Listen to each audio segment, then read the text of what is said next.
Hi, this is Dan from Valley Marine, and we're here to take a quick look at a 2019 Duckworth 20 Pacific Navigator Sport that we're just getting ready to deliver. We thought we'd do some videos showing what these boats looked like all set up, so we'll actually try and do a couple videos on this boat if we can before we deliver it. So we'll just do a quick walk around and show you some of the options that this customer put on this boat. So it has got the gateway trailer underneath it. This is an optional trailer if you're going to get a Duckworth. The boat sits a little lower in the trailer. Trailer's a custom design, really reasonably priced. We're real happy with the performance on the trailer. It gives you some more options as well.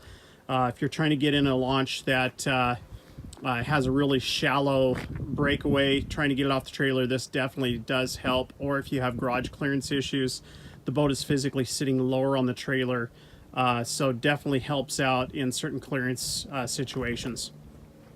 This gentleman opted for a black top. It's also got a sloping backdrop, but I don't have it on the boat right now. Walking around to the back of the boat, we put his Canon downriggers on. It's got a Yamaha 99 4-stroke full remote, so it's got its own controls up at the driver's seat, and then we have those tied together with a steering arm. It's got hydraulic steering.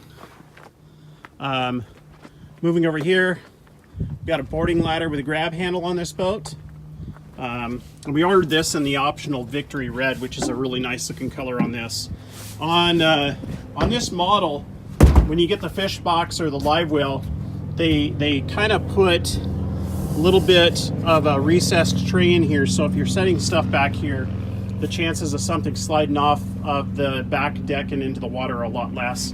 It's also got drains in both corners. It's kind of hard to see with the sunlight today, but those are right there.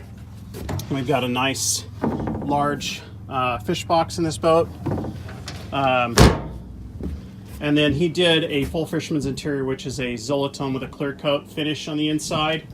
And then he's opted for a Lowrance Elite 7, which will be running out of the water a little bit, and then a Minn Kota Ulterra iPilot. So pretty neat with this setup. He'll be able to use his bow mount for steering in a lot of applications and still use the kicker. He's got more than one way to control this boat, and with that autopilot set up there, he can basically use that for steering all the time if he wants, or he can opt to sit at the driver's seat and steer it as well. You can see the second control box for the kicker remote there. We'll take this out on the water and shoot another video for you.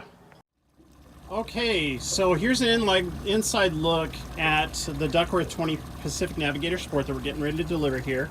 We got the downriggers mounted on the rails. Going through on the back here, downriggers on both sides with swivels. Washdown is right here. Duckworth did a really nice job of finishing the back of this boat off. So we have these lockable compartments. There's a full compartment there. Also a compartment right here. This is access to our bilge. And then another compartment right over here, and we got our battery there. Walking towards the front of the boat here, this customer opted for upgraded captain's chairs in the front. Again, we saw the bow mount from earlier. One device that he added on this boat was a Trollmaster, and this is kind of a neat feature. This is you can get this in a wireless or a wired version. What this does is it gives me finite kicker control, speed control of my kicker motor. When you've got a long throttle cable from the shifter to your kicker motor, the problem that you have when you're trying to get your speed set is, especially if you're trying to just really micromanage your speed, it is difficult to get the exact speed you want because you get what's called cable creep.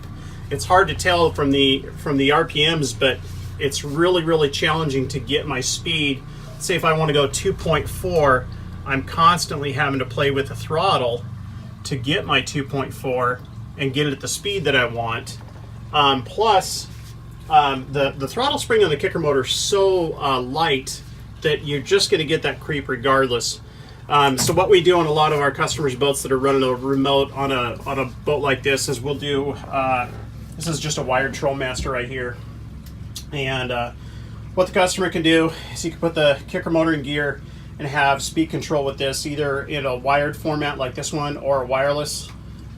Just turn the unit on and he can adjust his speed, and he's got a lot more accurate, it's hard to see because of reflection, I apologize for that, but a lot more accurate control of the speed right here. So And second, he's got a fish on, he just clicks this back to idle, and the boat goes back down to dead idle, or you can shut it off. So it's kind of cool. But anyhow, that's how this particular boat came together. So we're going to get this delivered next week. We do have another one of these in stock in case you're interested. Have a nice day.